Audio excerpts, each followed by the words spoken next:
وسريعا جدا بعد حوالي 4 أو 5 أيام لعيبة الأهلي بتصالح جمهورها بفوز عريض جدا على فريق معروف إن جمهور الأهلي بيتمنى دايما الفوز عليه، واللي هو النادي المصري. ومش مجرد بس الفوز، لا النهارده ومش مجرد بس الفوز العريض، لا النهارده انت بتتكلم على لعيبه كتير قوي وصلت لمرحله من بدايات التألق، وانها بدأت يعني تمضي عقود تألقها مع جمهور الأهلي أو محبتها في قلوب جمهور الأهلي بمعنى أدق. على سبيل المثال طبعا النهارده بنتفرج على رضا سليم بيقدم أداء رائع جدا، وأنا قلت الماتش اللي فات إن هو رغم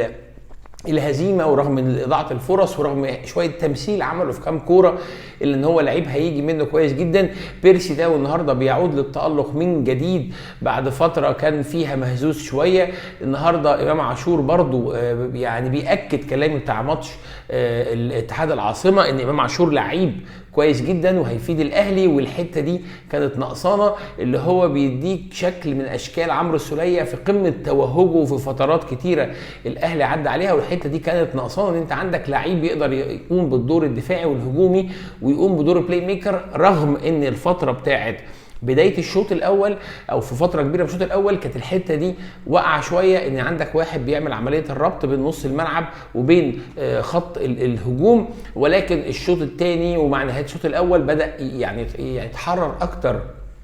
امام عاشور، وبدا يعمل كذا كوره تبين ان هو ممكن يملا الفراغ دوت ويقدر يعمل اسيستات. طبعا النهارده طلع باسيستين غير كذا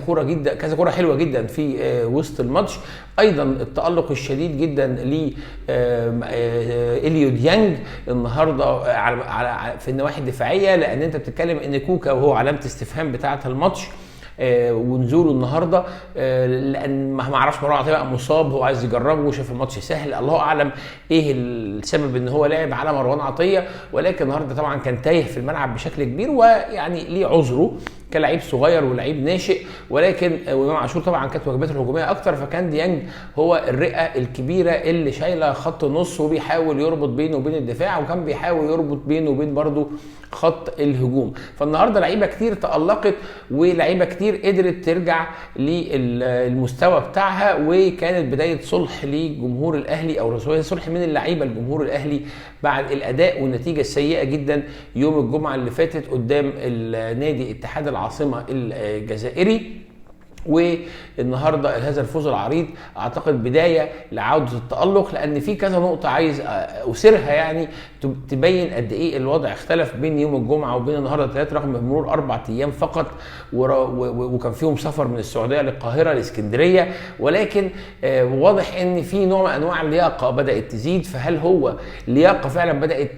توصل لمراحل من الزياده، ولا النقطه اللي انا قلت عليها في حلقه ماتش اتحاد العاصمه ان احنا اخطأنا خطأ كبير جدا ما هواش من صفات ومن دي ان ايه النادي الاهلي ولاعيبه النادي الاهلي، اللي هو التعالي على اي فريق، وان تحس ان النادي الاهلي كان رايح ماتش اتحاد العاصمه كسبان ولاعب او نزل الماتش على ان الماتش خلصان وان انت كسبان الماتش. النهارده الفرقه نازله رغم ان اول ربع ساعه او ثلث ساعه ما كانش عاجبني الفريق، ولكن الفرقه كانت نازله عندها عزيمه، عندها اصرار، عندها انها تجيب جول، ومش مجرد انها تجيب جول لا تأمن بالثاني والثالث، ودي صفه مهمه جدا جوه النادي الاهلي افتقدناها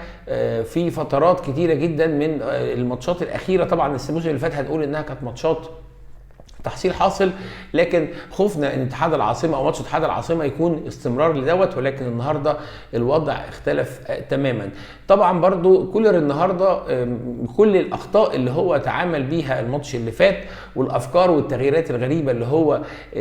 عملها في ماتش اتحاد العاصمه اللي احنا كلنا انتقدناها، النهارده يعني القصه دي اختلفت. ماليش اي تعليق على حاجه زي ما قلت غير وجود كوكا مكان مروان عطيه اللي ملوش تفسير عندي، زائد هل هو دلوقتي خلاص بقى رامي ربيعه هو البديل الامثل او البديل الموجود مكان ياسر ابراهيم، ولا هو لحد بيجي محمود متولي؟ انا دي برضو حته، لان انا فعلا بخاف من وجود رامي ربيعه، لانه رامي لعيب كبير ولياقته كويسه وهو عنده قدره على التدرج وعامل دريبلينج بالكوره كويس جدا وكل حاجه، ولكن شفنا بعض الاخطاء اللي ممكن تقلب الهجمه عليك وممكن تؤدي الى ان انت يبقى عليك هجمه خطره على الجول بتاعك، وخصوصا ان انت في خط الدفاع دلوقتي محمد هاني ما هوش قدراته الدفاعيه قويه قوي، علي معلول عارفين مشاكل القدرات الدفاعيه، فصعب كمان يكون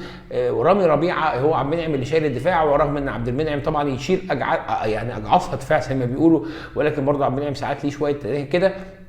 النهارده الشوط الاولاني احنا ما شفناش محمد الشناوي تقريبا، فبالتالي انت اصلا المصري ساعدك ان انت يبان دفاعك قوي، ولكن برضو بحب دايما ان انا احط جرس انذار ان انت عندك مشكله في خط دفاعك، وشايف ان وجود مروان عطيه هو اللي بيتقل الحته دي، ففكره اللعب كوكا تاني دي اعتقد تبقى صعبه مع بعض المشاكل اللي موجوده في خط الدفاع والاصرار على رامي ربيعه، بس اكيد هو كمدرب شايف احسن مننا. نقطه ثانيه مهمه، النهارده شفنا علي معلول فايق. كلمة علي معلول فايق دي يا جماعة ليها مغزى كبير جدا. كنت بتكلم وبنتقد وقلت كذا مرة ان عدم وجود بديل لعلي معلول هيعمل لنا مشاكل خصوصا على المستوى الدفاعي، ولكن النهارده وجود رضا سليم في الجبهة دي، وجود امام عاشور بيمين ناحية الجبهة ديت، تحسستك ان هو يعني علي معلول بدأ ياخد راحته، بدأ يستريح، بدأ يحس ان هو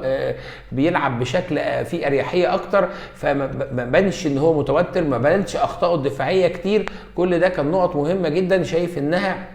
ايجابيه ومهمه وميزه للاعيبه النادي الاهلي وبشكل عام، لان وجود معلول فايق ومركز بيدي قوه وبيدي ايجابيه لباقي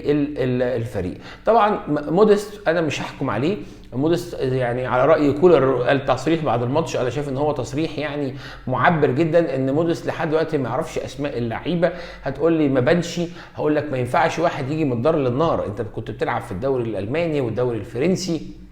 افكار مختلفه، بيئه مختلفه، محيط لعيبه مختلف، جيت من الدار على النار، رحت سافرت على السعوديه ما لعبتش الماتش، جيت بتلعب هنا ماتش في بدايه الدوري،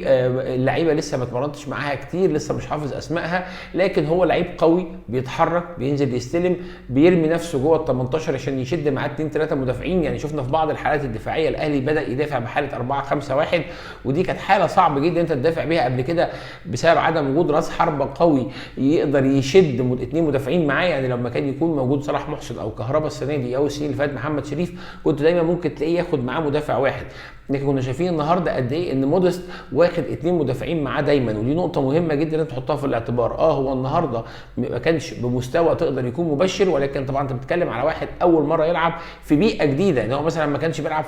في نادي مثلا الاتحاد وجاي الاهلي، لا ده انت بتتكلم في واحد جاي من دوري الماني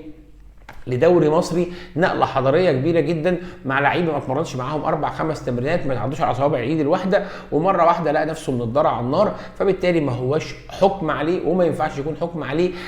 يعني انا في رايي ان هو مش قبل 5 ماتشات لما تقدر تدي حكم على موديست كراس حربه. وخلي بالك برضو النهارده كان بيلعب تحت ضغط ان هو مالوش بديل بسبب الايقاف اللي موجود عند كهربا وعند صلاح محسن، فبالتالي كان شايف نفسه ان هو جاي من الدار على النار، وفي نفس الوقت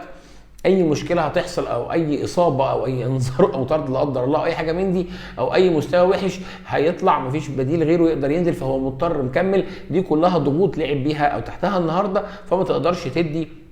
الحكم عليه. بشكل عام ماتش مهم جدا ان انت تكون بادئ بدايه قويه، وبالمناسبه يعني احد الاحصائيات بتقول ان انت لعبت المصري في بدايه الدوري او في افتتاحيه الدوري قبل كده حوالي 5 مرات، دي اول مره تكسب المصري، وبرضه بتكسبه بفرق سكور، دي حاجه مهمه جدا لجمهور النادي الاهلي ولثقه اللعيبه في نفسهم مع دخول بعد كده ماتشات افريقيا وبقيه ماتشات الدوري. اتمنى ان تكون البدايه دي بدايه قويه فعلا ومستمره وليس طفره زي ما احنا متعودين عن النادي الاهلي ان هو دايما بدايته مستمره، وده كان راينا في الماتش. اتمنى نعرف رايكم في الكومنتات، واتمنى نعرف رايكم كمان مين هو نجم اللقاء، واتمنى نعرف رايكم مين احسن لاعب في الماتش النهارده، واتمنى طبعا دايما دعمكم باللايك والشير وسبسكرايب وتفعلوا الجرس عشان توصلوا جدا اول باول. لو عجبتكم الحلقه تشيروها في كل مكان، واشوفكم الحلقه الجايه ان شاء الله. سلام.